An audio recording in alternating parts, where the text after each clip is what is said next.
Boys and girls, good afternoon. I have something very exciting to tell you. Turn on your light or your screens because you're going to need to use all your wits to help me with this terrible situation. Are you ready? I'm going to spotlight for everybody what's going on. Look behind me. It's a zombie apocalypse. Oh my gosh, what are we going to do to rescue ourselves? Everybody look to the left and grab the first thing you can grab on your left. Grab something on your left and hold it up to the screen. And you can't see mine too much, but it's some books. Hold it up to the screen. Now, you have to think how you're going to use this thing you grabbed in your hands right now. Hold it up to fight the zombies. Who has an idea of how they're going to use it? I'm going to have to use this and whack them over the heads with it. Show us how you're going to use it. Megan, how are you going to do it with that? Quick, you could put it over their ears and they couldn't hear you. Can zombies hear? How are you going to fight off the zombies with that? Any ideas?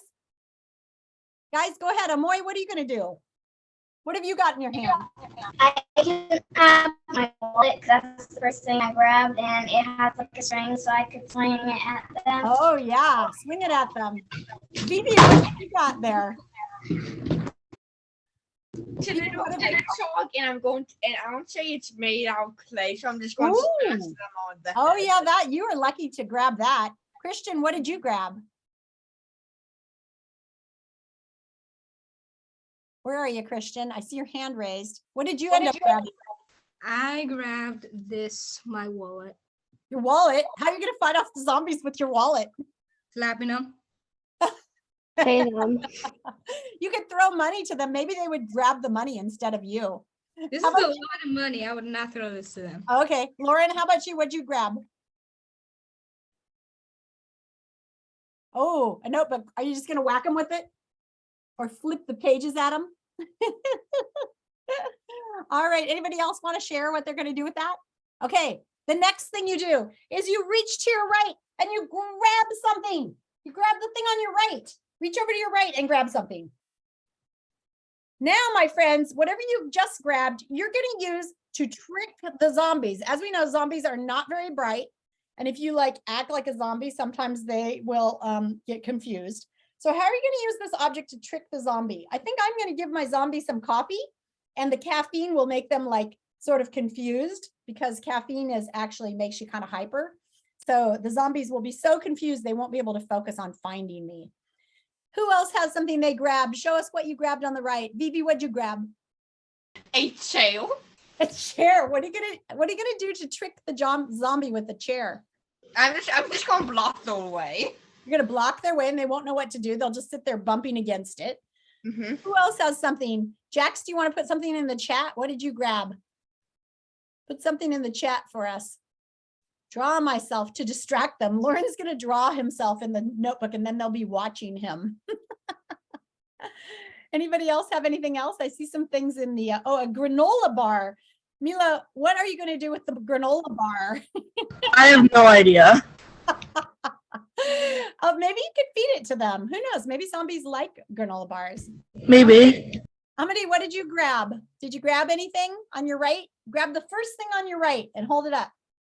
See what you get. I can't hear you, buddy. Unmute. Oh, what is it? A ruler? Phone. Ah, what are you going to do with that? I mean, I don't. But I think of just put a random video on it. Oh, and the zombies will watch the video? Maybe. Maybe you could show them Zombie Land. How about you, Megan? What have you got this time? I got scissors, so I'll bargain to give them a free haircut if they don't eat. You know, I hear that your hair keeps growing after you die, so maybe zombies all have really long hair. That's good. How about you, Christian? What'd you get this time? A glasses case. And what are you going to do with that? Confuse them like this. Oh, and they'll think you're a glasses case and not a person. Nice. How about you, Eli? What are you going to do to trick the zombies? Oh, Can't hear you. I grabbed the gun. Oh, you're going to get them with the zombie gun? Excellent. Amor, you had your hand raised. What did you want to tell us? Anything? Nope. Okay. Anybody else wanted to share who didn't get a turn? Okay, the last thing you have to do is very quickly look around the room for a good hiding place. Make sure your camera is aimed so that we can see your hiding place and quickly get into your hiding place in the room from the zombies. Let's see if we can see you. Oh, I see people crawling under desks. This is awesome. Somebody's behind a couch. Vivi's going under her chair or under her desk. Somebody's up on their top bunk. Oh, Evie's up on their top bunk. Lauren's just sitting there. Hey, Lauren, those zombies are going to get you. Look at, they're coming in behind me. Megan, where are you? Under your desk, and you took the computer with you. Good. Amity is like climbing into something like a trunk or something. He's climbing in his toy box, I think. All right. Somebody's under a bed. Brianna's under the bed. Kainoa's under the bed, it looks like. Vivi's taking her computer under there with her. Eli's going down the hall. I hope the zombies didn't follow you. Okay, everybody come out. The zombies are gone. You succeeded. Yay, you survived the zombie apocalypse. Well done. Okay, and now for some more serious stuff. This is the 12-20 session where we talk about writing. You guys should be over halfway done with your stories. You have thought of a great idea. You planned your story on a story mountain. You practiced saying your story out loud. Then you started writing it. And you started writing it in SAID writing with setting and action and inner thought and dialogue to bring it alive like a movie. Then on Monday, we all practiced writing the heart of the story and slowing down the action. Then on Wednesday, we all practiced writing a really great hook to catch our readers. So today we're kind of at the middle of finishing our story. I'm going to teach you how to end the story on Friday. But today you're just going to need to write and write and write and make sure you have most of your story written. What I don't want to hear from you next week is, I didn't have time to write my story, Ms. Laws, because if you've been writing a little bit every day, it shouldn't be a problem, right? So well done. Pat yourself on the back if you've been writing. We're going to go into breakout rooms, and I'm going to pop around between the breakout rooms and ask you to share your story and look at it with me. I'm going to ask you these questions. If I were in class with you, I would say, what are you working on as a writer? And what I mean is I'm working on writing more than I ever have before, or I'm working on really using my words to paint a picture. Maybe you're working on a strong hook. Maybe you're working on rising tension. Maybe you're working on hinting at some trouble to come. Maybe you're working on getting most of the story down or remembering it. Maybe you're working on adding, you know, that figurative language we talked about in class the other day. Maybe you're adding a simile. Like, my brother stormed in the room like an elephant or something like that, okay? But today you should be thinking that you're trying to work on doing something better than you've ever done it before. So when I ask you, what are you working on as a writer? I want you to have something that you can say back to me, okay? If you don't understand that, we can talk about it when I come into your breakout room. And then the other thing I wanted you to do, I'm going to share my screen right now because I want to show you what I want you to do right now with your document. So here's my story on the Hostess Fruit Pie story. I want you to title your story with your name. Your real name would be helpful because when I go to search for you, well, whatever name I call you in class, like Eli, you could put Eli. Eli's narrative story, Evie's narrative story, Amity's narrative story, so that I can find it when I search for it in my Google Drive. So everybody right now is naming their story right up here. Your name and narrative story. So open up, and if you haven't started typing your story yet, today would be a good day to start typing it. And right now I want you to make a Google Doc with it. So go to your Drive. For me, I can get to my Drive lots of ways, but one of the ways is right here on my BSD things. Another way I get to my Drive a lot is I open up this and I go to this little waffle. You go to all the dots and then you click Google Drive. Or you can just go to your docs. Docs, slides, sheets, whatever it is on. Yeah, Like those are two good ways to get there. But right now I want everybody to go in and title a document, your name and narrative story. Everybody should be doing that right now. If you've already started, great. If you haven't started, please do it now. And then that's not the name of your story. So you're also going to have a title. Mine's called Hostess Fruit Pie by Lori Laws. The second thing I want you to do right now is to share it with me. So you're going to click on that blue share button in the corner. I'll show you that again. Let's see. Done. So up here in the corner, share.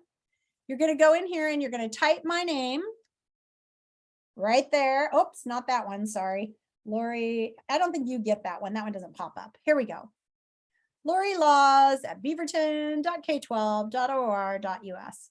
Now, when you share it with me, you can share it with me two different ways. You can share it with me just as a viewer, or you can share it with me as an editor.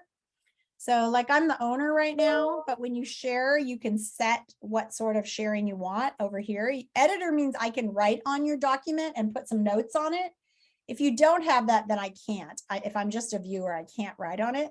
I like to be able to write on it so I can give you some comments. I promise not to change it. Okay, so right now you're going to put a title on it and you're going to share it with me. Right here's my address. When you've done those two things, then you can start working on your story. Today, maybe you'll type your story. Maybe that's what you're working on, is just getting it typed. I want to show you one other thing about typing, and I'll just do it right here. If you go to your tools at the top up here, you can click on that. And if you go down here to voice typing, this actually works pretty well. The first time you do it, your computer is going to say, give permission for voice typing, and you need to put yes. Then make sure your cursor is where you want it, like you don't want to have it in the wrong spot. So for mine right now, I'm just going to put it at the top so it doesn't mess anything up. And then you can click on this to speak.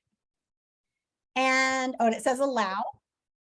And then when I'm talking, it slowly and carefully, it will record what I'm saying. So if you're not a fast typer, period, you can type like this and even say exclamation mark, everything that you usually type, quotation marks.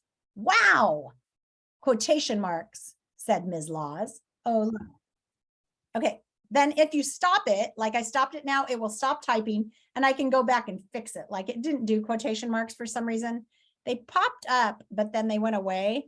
I'm not sure why. Maybe one of you, maybe my tech guy can figure out why it did that. Wow, said Ms. Laws. And if it does things you don't like, just go back afterwards and fix it. But it's a good way to get your whole story down fast. And then later you can go back and fix things. Heavy. Wait. Where did you say? Sorry, I didn't see. I will show it. I will show it one more time. If you go up to tools, friends, go up to tools, click on tools, slide down through your tools till you come to voice typing. Click on voice typing. I just turned mine off, but yours will come on. A big microphone comes on. Now you want to make sure your cursor, this little thing, is where you want it to be, right? I'm going to erase all this. Okay, so here's my cursor right here where it's not going to mess anything up. I could put it right here if I wanted to add something. Let's see. Footsteps. Let me add my metaphor here. So if I want to add that part about the elephant, I can click here and say, like a giant elephant, comma. So now I added that part. I need to make that a small L, but it's right in the middle there. So you can move it around and add whatever you want. So it's pretty cool. And for most kids, it's faster than typing. And I think honestly, sometimes parents don't like it when I teach kids voice typing because they're like, they need to learn to write by hand. But to tell you the truth, do you think in the future you're going to be writing things by hand or typing? Yeah, it's Or easy. Not really. Or do you think you're going to be talking into computers? Yeah, I No. think Yeah. you'll probably be talking into computers. yeah, So I think learning to use this tool is a great one, especially if it helps you Yeah. write more. So just the only problem with it is it's really easy to write a lot of nonsense. Like if I'm goofing around and I'm like, okay, let's see, what do I want to say? He heard the noise. Be quiet out there. I'm typing. Do you see how silly it gets? Oh, I forgot to turn it off. So if you're not careful with turning it off, it records every single thing you say and it gets pretty silly. So you need to do it kind of slowly and carefully. So like this, if you have your story already written, it's usually pretty easy to just read it really slowly and carefully. But the more carefully you speak, comma, the better it types. Period. Space. So if you tell it what to do, oh, it didn't do space. You may have to play around a little bit with the punctuation. I'm not quite sure. I think it can say like return or end mark or end of paragraph, but there's some certain commands for it. In fact, let me just see here. Voice, typing. I think Wait, just as you go, it does like the punctuations because when you're no, look at this. typing. Here's what punctuation commands does dictation support. To insert a period, say period. To insert a comma, say comma. To insert a question mark, say question mark. To insert an exclamation mark, say exclamation mark. But it didn't really tell me that I could do quotation marks. So I think that's kind of it. And it says here you can't do a paragraph. So if you want to do a paragraph, you have to turn it off and push return or enter. Okay. So it doesn't do a paragraph yet, but it's pretty cool. So play around with that a little bit today. So your job in the breakout room then is to continue to work on your story. And I'm going to come into your breakout room and check in and ask you how your story is going. If you're at home, make sure that you are working on your story and start getting it typed, because next week's our last week on this story and we're going to be doing a lot of revising and editing and talking about punctuation. Okay,